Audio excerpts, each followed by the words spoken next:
Deutéronome chapitre 22, verset 5 dit ceci. Une femme ne portera point un habillement d'homme, et un homme ne mettra point des vêtements de femme.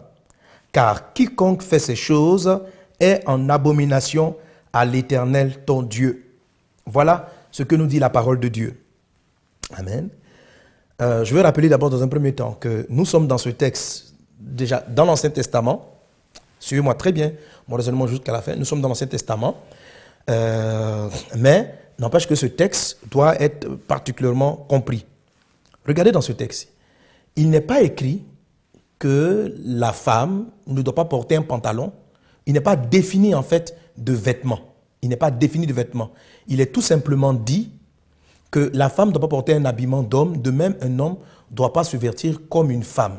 Maintenant, il n'y a pas de pantalon là-dedans. Alors, c'est une question qui est large. La tenue vestimentaire est maintenant une chose culturelle, Dans votre culture, qu'est-ce qui est vêtement d'homme? Qu'est-ce qui est vêtement de femme dans votre culture? La question ne définit pas le vêtement.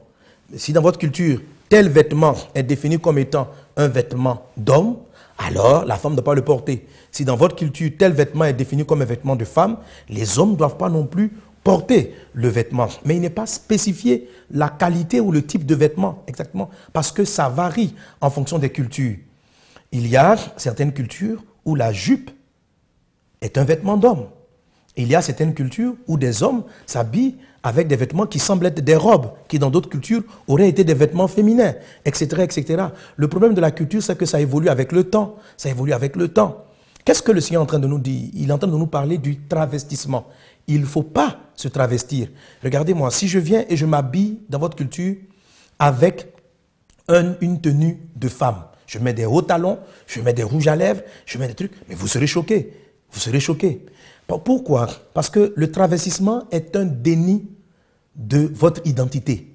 C'est le déni de ce que Dieu a fait de vous. Si Dieu a fait de moi un homme, si je me travestis et que je m'habille comme une femme, je renie ce que Dieu a fait de moi.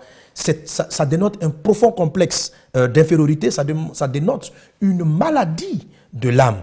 Et ça, il faut que je traite avec cela. Pourquoi je disais tantôt que ce texte nous vient de l'Ancien Testament? Pour dire que dans le Nouveau Testament, nous devons comprendre l'esprit des choses, l'esprit du texte, et non le prendre à la lettre. La Bible dit que non.